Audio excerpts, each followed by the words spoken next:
Mkuu wa wilaya Chake Chake Mgeni Khatibu Yahya amewataka walimu, wazazi na walezi kisiwani Pemba kuwa makini katika kusimamia watoto na matumizi mabaya ya mitandao, kwani yanaweza kuharibu masomo yao na kukatisha ndoto walizojiwekea. Mkuu wa wilaya ametoa kauli hiyo wakati akizungumza na walimu, wanafunzi pamoja na wazazi katika hafla ya kumuaga aliyekuwa mwalimu mkuu wa skuli ya msingi Ole Zaina Muhammad Ali aliyemaliza muda wake wa utumishi. Mtaji wa masuala ya uzalishaji, vijana wetu sasa hivi wanatumia mambo tandawazi, kwa hiyo tujitahidi pia kuwa na watoto wetu karibu, kuweza kuiangalia mienendo yao, mabadiliko yao, kuambia ukweli na uwazi ili tuweze kupata watoto walio bora wanaokuwa katika maadili, lakini mwisho wa siku tupate viongozi kama sisi. Akitoa nasaha zake, mwalimu mkuu huyo mstaafu Zaina Muhammad Ali amewataka walimu kuwa na mashirikiano mazuri ili kuwapatia wanafunzi elimu itakayoweza kuwakomboa katika maisha yao.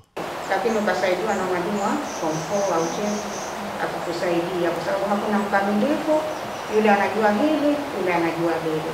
Kwa hivyo mwalimu ukiona umekwama, usione tabu kumuuliza mwenzako akusaidia. Vile vile siku kama kwa kutoa ile elimu tu, hata kufanya mambo yetu kama tuchingieni hizo, sijui kuchora paka, nichoree, nisaidie kuandika, mimi hati hizi sifahamu, shafahamu. Kwa hivyo pia mshirikiane, msigawane, mkakaa makundi, mkasemana. Lengo la hapa ni kuwapa elimu watoto, kwa hiyo tuwe kitu kimoja. Kwa upande wao, walimu na walezi katika skuli hiyo wamemwomba mwalimu mkuu huyo mstaafu kuwa karibu na kuwapatia ushauri na maelekezo pale wanapohitaji.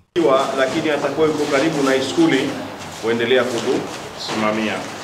Tunamuomba Allah Subhanahu wa Ta'ala amwezeshe yeye na sisi ili aendelee kutupa ushirikiano wa kuiendeleza hii skuli ili iweze kutoa vijana wazuri na isitutolee wa kutaunga au isitutolee wezi au wazinifu.